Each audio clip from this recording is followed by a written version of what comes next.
Yo, guys, what is up? It's Teach here, coming at you again with another video over on Ark Survival Ascended. And in this video, I'm going to go over all of the new items and things that are inside of the new update Lost Colony. Now, I'm not going to go over the creatures. That'll be in a separate video just because there's a lot to them as well.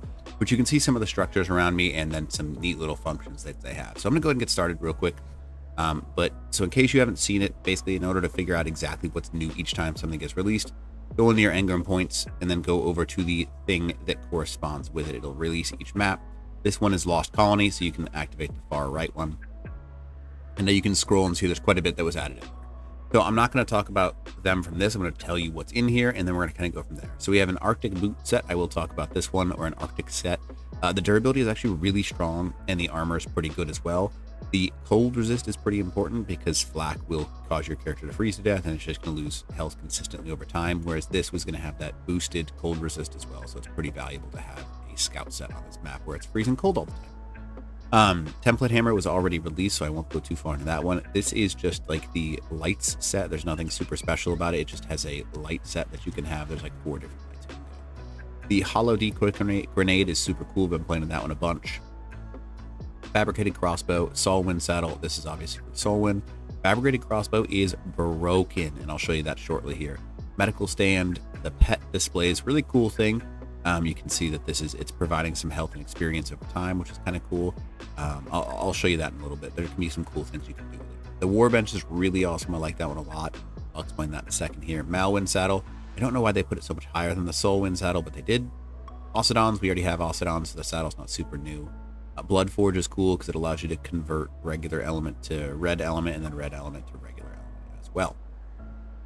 Now the Cryo Hospital, this is a awesome thing, and I'll show you how powerful it is in just a second here. It basically increases by a dramatic portion the amount of healing that your creatures get. You can see that it restores their health and food inside and then drains their torpor, adding experience over time, and requires tech power to activate, which is really cool. Tech Bunker was already released. The Orlac saddle, this is obviously with the new creature. The Tech Spear, the Desmodus saddle, and then the Platform saddle, all really neat things. If you haven't flown this guy around, he's really neat. The Tech Spear is amazing, and I'll explain that one in a second here. So let's go ahead and get started. So I have the kind of structures out, and then in my actual hotbar underneath, I have the individual items. And over here, we're going to go ahead and start with the Cryo Hospital. So just so you can see, I've got a Carbonemus inside, and so I have heavily increased healing on this server, or I guess just in general, and you can see that it's going up like, I don't know, like a couple of points a second. As soon as you put it in the Cryo Hospital, it like cranks the healing up. It's kind of insane.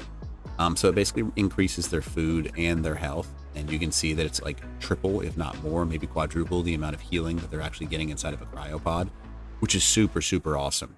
I think it's a very strong thing, and you just leave it in this little healing thing for a little while, and they'll completely heal back up, and you're good to go.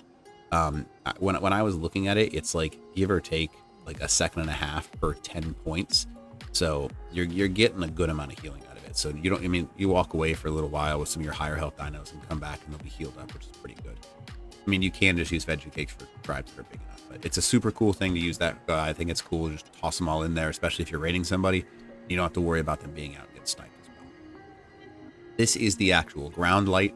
It's nothing special. There's some smaller ones and some bigger ones, and it just turns on and off. Pretty much all it is. Nothing super cool. It's got a cool little glow to it, but that's about it.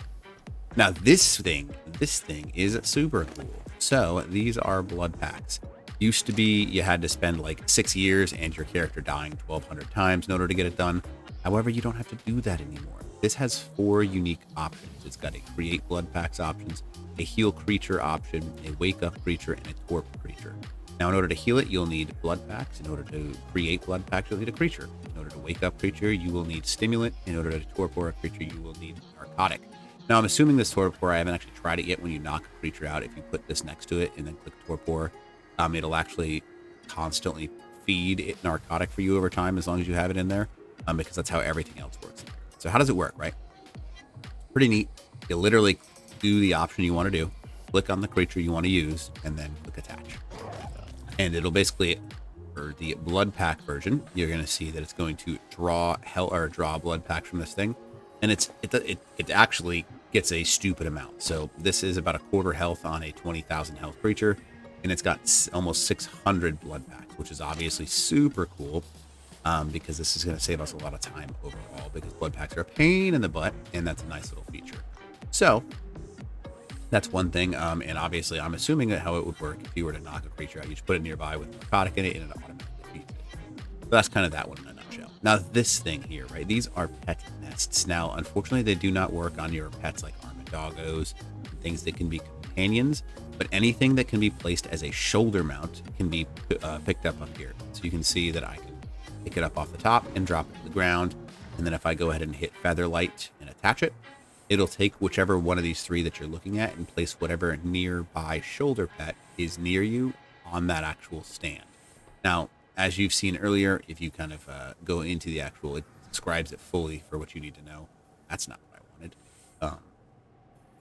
There it is. So it'll actually, while you're doing this, it's going to provide health and experience over time. So if you're just popped one out and you want to get experience, but you don't want to risk losing it, you can just pop it in here, and it's just a cool little thing to be able to have them sit there. Now, the one thing that's kind of weird is they count as part of like the structure. So if I shoot, it's not actually there. So it goes into like a stasis mode, like inside of this pet nest. And that's kind of just where it is. So, and I know there's been a few problems where people will pick this up accidentally and the creatures just poof. But just be aware it's still glitchy, so just try and be careful, and you can kind of just pick them up. So, all right, so that's that. Now, next up on our list is the Warbench. Now, I think this is super awesome. So there's two things that you want to know. One, I can probably make a whole separate video on how to properly do this. So basically, there are two things. One, there's a reroll where you have a single item, and it'll reroll it into a new item. And then you've got a combine option, which is going to basically let you take things that got bad rolls or bad stats from a drop and increase them pretty drastically, which is really cool. So you can just have one really good set. So basically, the resulting item will have the quality equal to the quality of one of the items. So if you put 3 chess pieces, right? I'm not putting 3, I'm just saying the example, right? This is an example. And it's going to basically take the quality equal to the quality of one of the items. So if you have 3 Ascendant in there, it's going to take Ascendant.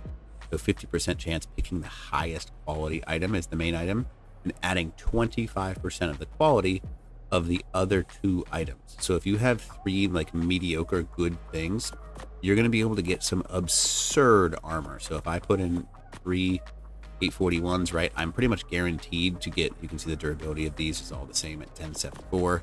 These are all the same because I made them. But let's say I put in this.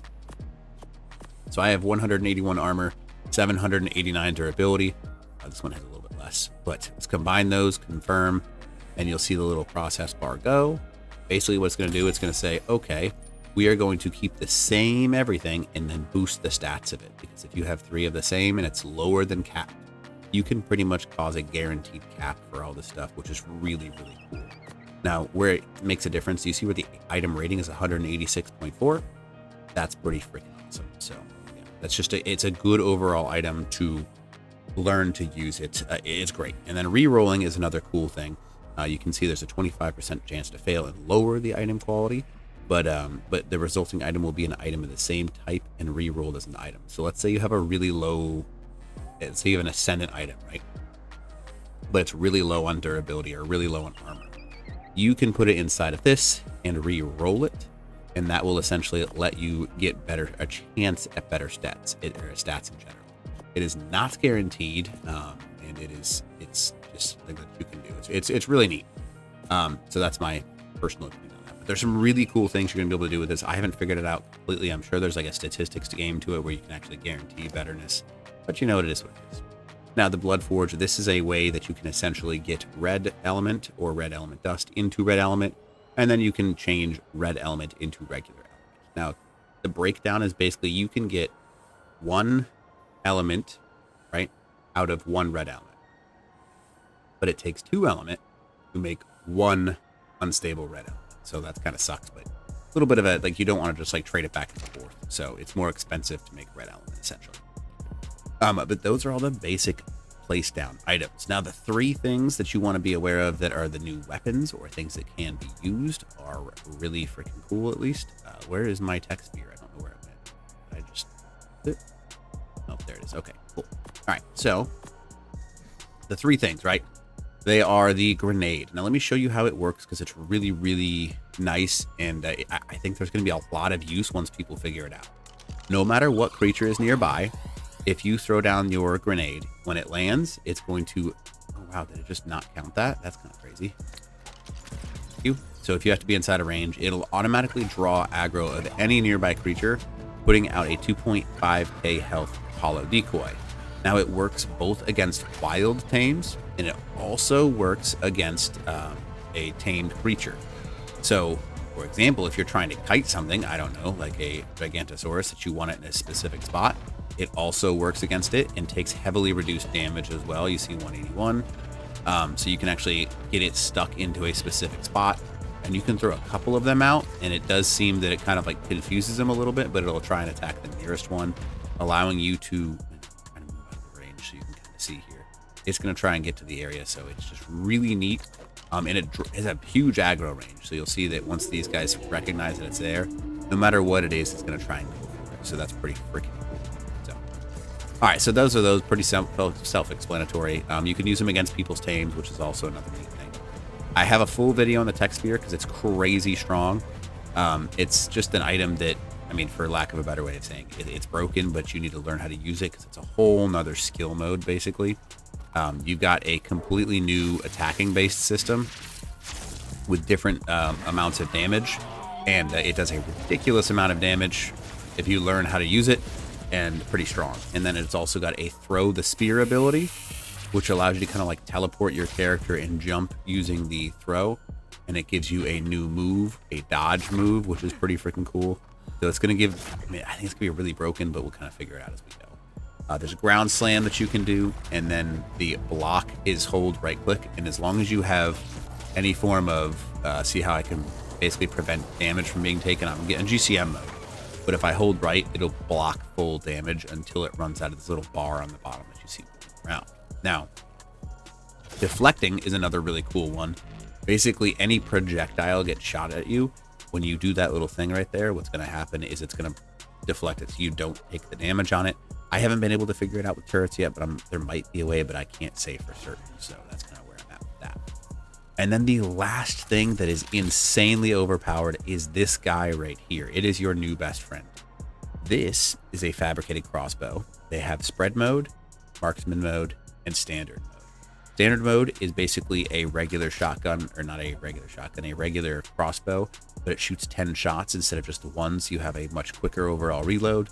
And you can shoot tranq darts, making it super awesome. Marksman mode essentially allows you to like super zoom in, and instead of like an arc or anything like that, like it shoots a direct line of sight. And then the actual best mode is the spread mode. Now this thing is going to do a stupid amount of damage or a stupid amount of torpidity. So I have an ascendant one right here. This is a Gigantosaurus with 45,000 torpidity. Now, if I was to shoot this guy with the spread mode, watch this. So per shot, I am doing right around 6,500 torpidity. Now, that's just insane. You can essentially knock out a Rex with one shot with that. And then, yeah, knocking these guys out is no longer a big problem as long as you have one of these fabricated ones. Now, this is 3 times, so you can expect to do right around 2,000 or 3,000 torpidity per shot with just a primitive one, and you're going to be able to knock out Gigantosauruses almost immediately, which is stupid strong. Yeah, pretty strong. And it's also going to be a good PvP weapon because if you get someone landing near you, you can hop off and smoke them with this, and most creatures aren't going to be able to just survive that. They're going to have to wear a stupid amount of torpidity, knocking them out 6,000. I mean, most don't even have a couple hundred, so kind of wild. You can see this guy has 1.2k. I won't even like try and aim at it, and it'll, oops, I guess I killed it. But if you get headshots too, it also counts as well. So like 8 headshots, bonkers. Now there's not a very big range, so just be aware of that being a thing. But it's a very useful thing. In the marksman mode, again, like I said earlier, it doesn't have any drop to it. So if you were to shoot it, it should. Oh, what am I doing wrong? Oh, it's because I'm shooting. I am shooting spear tranq bolts. That's why. So the range is pretty similar to what they would be in normally. So the spear tranq bolts don't go very far. But I mean, I still get quite a bit of distance on them right now. So I'm not going to complain too much. And then standard mode is just cool because basically I can just launch a whole bunch of these things, but it does shoot them about as far as you would shoot whatever it is anyways. But if you have, I don't know, spread mode, just load a bunch in there and say goodnight to things. It's crazy powerful. So yeah, all of the new things, pretty freaking cool. Like them a lot. And this kind of like goes over all of them. I went over as quick as I can so you can kind of learn a little bit on your own too. But yeah, just great items overall. And I really like what they're doing. So anyways, hope this video helps you out. And other than that, teach out.